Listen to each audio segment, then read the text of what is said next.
In this video, we're going to be considering mitosis and meiosis, which are types of cell division, and we will understand how these cell divisions are involved in transferring genetic information.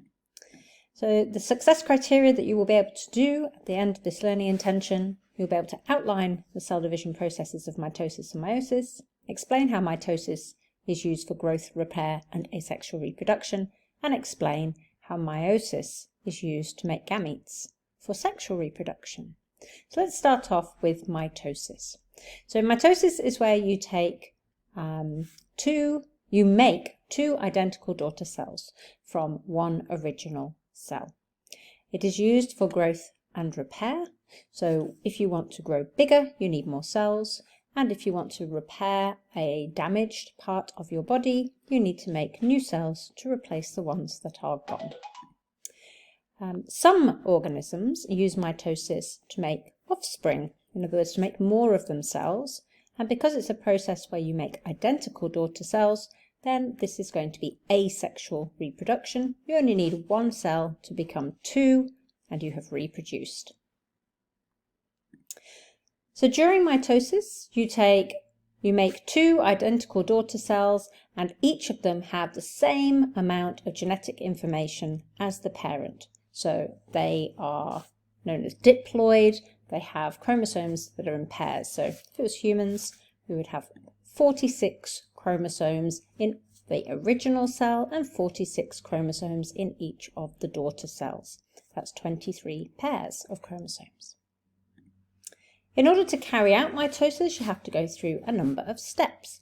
The first step is that the DNA has to double. If you're going to make two new cells, you're going to have twice as much DNA.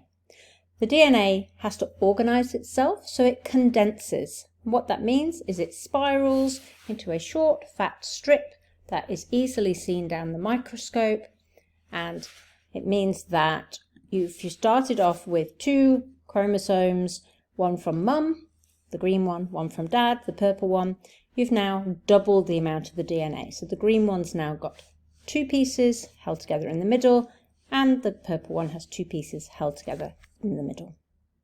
So we've doubled the DNA. Now we've got to arrange the chromosomes in the middle of the cell, in the equator, and then pull them apart so that we can pinch in the middle and make two new cells. Let's have a look at the diagram of that happening. You can see that the chromosomes have been pulled apart in the top picture, and the cytoplasm is being pinched in the middle to make two new cells. So when we are using mitosis in biological processes, one of those ways is for growth. You are made of billions of cells, and you came from just one cell. So in order to make billions of cells, you had to split that cell in half, and then in half again, and then in half again, until you had billions of cells. So that is how we can grow, making new cells to make the whole organism bigger and bigger. We also use mitosis to repair.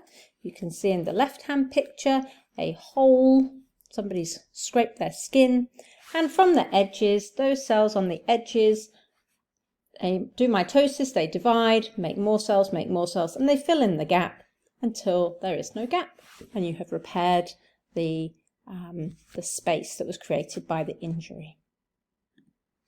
And if you're going to reproduce using mitosis, you could start off with one cell, split it in two, and split it in two, and split it in two, so that all of your offspring are identical to the original cell.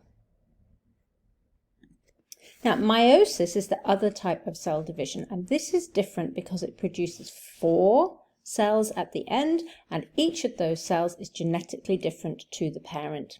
For a start, it only has half of the DNA. And it is what is used to make the gametes, in other words, the sperm and the eggs during sexual reproduction. So each of the sperm or the eggs that are made by meiosis has only half the amount of DNA, because we're about to join it with another one so that they can form a new individual. So the 7 steps of meiosis. We double up the DNA, just like we did with mitosis. We shorten and organize the DNA into little X shapes. We do something different now. We make the pairs find each other and swap some DNA so they add some genetic variation into the offspring cells. We line them up in the middle of the cell. We pull apart the chromosomes and pinch in the middle. This sounds a little bit like mitosis. So they line up at the equator in their pairs that have done some swapping over of DNA. They're pulled apart and it pinches in the middle. And then we do that whole thing again. We line up the chromosomes again in the middle and we pull apart the chromosomes and we pinch in the middle. And that is how we end up with 4 cells. We actually go through division twice. So meiosis is used for sexual reproduction. It makes 4 daughter cells with 23 chromosomes in each, and the DNA in each is slightly different. These cells are called gametes, so sperm or ovum or eggs. And when you bring a sperm and an egg together, you reunite the 23 chromosomes to make 46 chromosomes or 23 pairs, and that is what makes a new individual. So in summary, mitosis ends up with 2 cells being made that are identical to each other. There's only 1 nuclear division and it's used for growth, repair and asexual reproduction. Meiosis, you end up with 4 cells at the end. They are genetically different with half the amount of DNA, which is called haploid. 2 nuclear divisions have taken place and the purpose is to make gametes for sexual reproduction. And here is a final summary picture of mitosis on the left going through division once and meiosis on the right going through nuclear division twice.